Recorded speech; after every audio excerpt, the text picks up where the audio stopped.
Hi guys, welcome back. So this is the second video actually.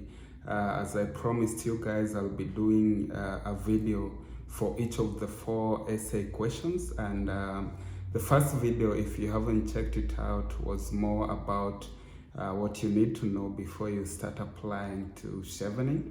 So this second video actually tackles one of the most important questions that you will have a chance to answer, or probably you have answered while writing your essay questions. And it's about leadership and influence. I'll do another one for networking, and then the other two about your career goals, and then why you need to study in the UK. But this is a really good opportunity for you to get to know what you need to write about your leadership story and how to give a compelling idea of what you've accomplished so far as far as your leadership is concerned. I'm not sure how Chevening weights these essays, but I believe that because it's the first question and it's in every other scholarship application that you will do, I believe it's really critical part of the whole essay, the whole application process. So this is really important, and I hope you guys learn something from it. So I'll just dive in straight. The question reads, so Chevening is looking for individuals who will be future leaders or influencers in their home countries. So they're asking you to explain how you meet this requirement using clear examples of your own leadership and influencing skills to support your answer. And it's between 100 to 500 words. So a key thing that I want to highlight first of all is that you have all that space between 100 to 500 words. So don't write, an ideal number of words is around 450. You could even write up to 500, but don't limit yourself. Just write between 450 to 500, but don't go over 500. Again, don't, I think below 400 is small because you want to really utilize this space that you've been given. So you have 500 words to pour out all your leadership experiences in this essay. And what most people do from the essays that I have read is they write about a lot of leadership stories and experiences without really a common thread that ties all these stories. So my top tip to you in this section: choose at most 3 leadership experiences or scenarios that you've had in the past. And if you could narrow down to 2 or just 1, that would be great. But if you want to do the 3, that's also good. But I think you will not be able to go in depth into explaining your skills, the skills you gained, the role you played. So that's why, you know, if you do 3, that's fine. But to be more effective, you could do 2 or just 1. If you decide to do 1, or whichever number you decide to do, think critically about those scenarios that you engaged in any, you know, leadership situation, and then I'll tell you what to do next. So 3 things to note in any kind of write-up, be it a speech, an assignment, an essay like this, there need to be an introduction, body, and then conclusion. So how you introduce this essay is really critical to how then you go ahead to explain your leadership experiences and then concluding the whole thing. So a strong opening is really recommended. And when I say a strong opening, it doesn't have to be a quote, you know. Quotes are like lengthy and they take a lot of space. So you'll run out of space while writing other key important things that you wanted to highlight. So I'd say avoid quotes, avoid defining what leadership means, because these people already know what it means. Maybe you could say to you, it means something different if you're bringing a different perspective. But a rule of thumb: don't start by defining the word leadership, and also don't give a lengthy quote about what someone else wrote. This essay is about your personal experience and how you hope to continue learning and expanding your leadership skill throughout the Chevening journey. So that being said, I would say select a theme or an area of focus. So if your focus is health, that forms a really nice theme for you to base your whole thesis on, your whole essay, the 4 of them. Whichever your field is, mine is health or policy, so I would go with that. So once you've decided on a theme, then you need to come up with a problem statement. Why health? Why policy? What do you want changed, or how have you contributed to that thing? So it starts just like that with the problem statement, and then that's a very nice introduction that captures the eye of the reader to want to read more.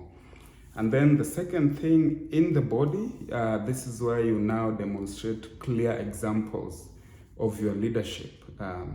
And the way you do that is, as we said, the 3 selected leadership scenarios or, instances or experiences that you've had. Choose 1 or 2 of those. Actually, in fact, you can write a whole draft with the 3 leadership experiences with even 1,000 words, as a draft, and then you'll narrow it down. Select the ones that most stand out for you, and especially the one that you feel is more weightier, you put it first, and then the other you put it second, and then if you have space, you could touch on the 3rd one. But I do believe the fewer the better, because you'll get to a lot of details that you could miss if you go with a lot of other experiences. So in each of those experiences, I would say identify 1 skill that you learned.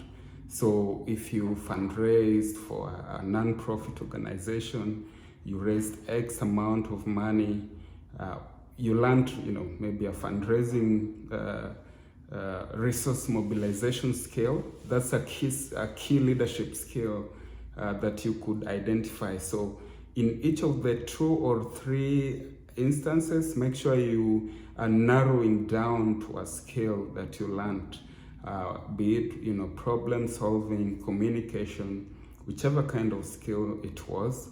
Just make sure that you have 2 to 3 skills related to leadership that you'll be talking about in the whole leadership essay. So that's really key, because you can talk about your leadership experiences, but if you don't identify what you learned from it or a key skill that you gained, then it wouldn't be as effective as possible. A key thing in this body section is to use the STAR approach. And I would highly recommend, if you're not familiar with the approach, just go and Google STAR approach. It's a really simple concept that helps you to structure your responses around the situation, the task, and then maybe your approach, and then the achievements and then results that were gained from that. It's like it's more like you give a situation in each of the 3 or 2 scenarios that you have decided to talk about. What happened? What was your role? What did you learn from it? What was the impact? Because it's really key for you in this section to give a lot of information about your role, whether you are in a team setup or you did certain things individually. It's recommended not to hide behind the team, like we did this, we did that. You have to tell them what you did and what that led to or contributed to. In other words, what was the results? So give a lot of data. If you raised a certain amount of money, don't be vague. Say we did the fundraising from January to March for like maybe 28 days. We raised $100. It doesn't matter how much it was, how little it was. The key is that you achieved a certain result and you went over and beyond, what used to be the norm. And that's what really matters. And that's another point, to not just give your job description. What did you do that really proves that you can, go above and beyond to achieve a result? And once you start to critically think about your experiences, you will flesh out some of these very important impact or your contributions to the stuff that you're talking about.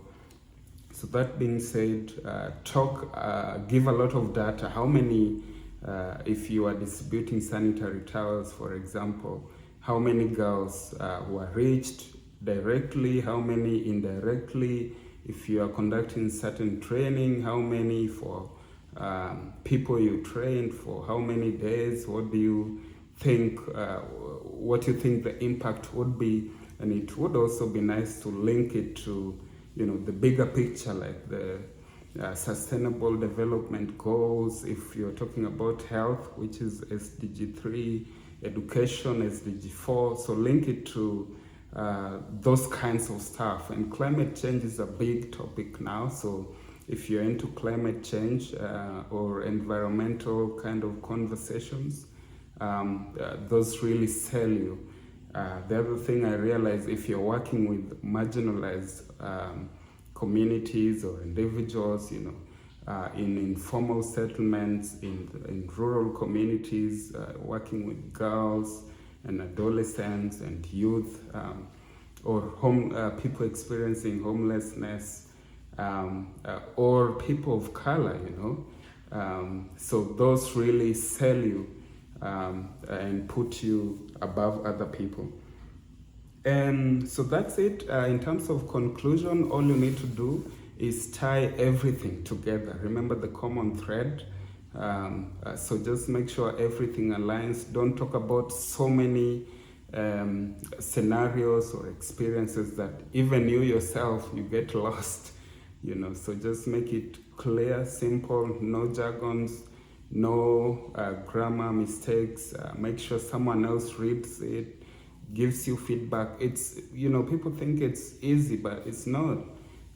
So come up with a first draft, develop it over time.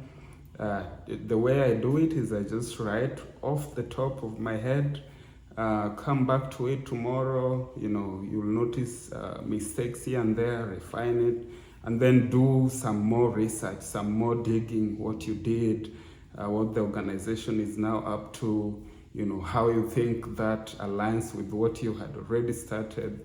And then, do your research. There's no other way out. And it's you who can talk about you best. So all the best. The next video will be about networking, which is also a critical essay in this whole application process. So I wish you all the best again, and see you in the next video. Thank you so much.